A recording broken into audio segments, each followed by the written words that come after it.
A small town in eastern South Dakota is struggling with drought conditions and low water levels. Ward has a population of 34 people. The residents have been asked to conserve water because one well they use is taking longer to pump and refill tanks. KELOLAND's Anya Joseph tells us how the rural town is looking to resolve the issue with the help of a neighboring water system. The latest drought monitor shows that about 3/4 of South Dakota are in some level of drought. That includes Ward, a small town in Moody County.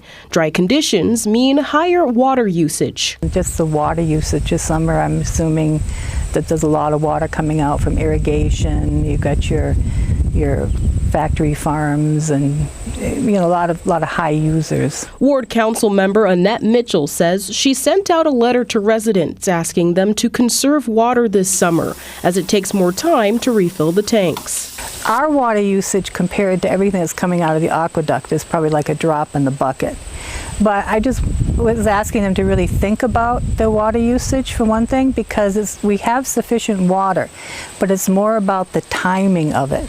Ward received a grant from the Board of Water and Natural Resources to help connect it to the Brookings Dual Rural Water System. The project is expected to be completed in 2027. We can get the community hooked up, and individual homeowners or customers will become individual users of Brookings Dual.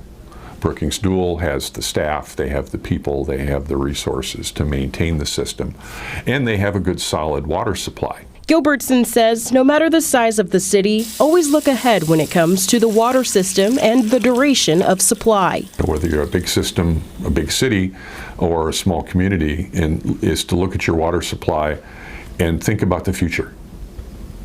And are we set for today? Yes, great.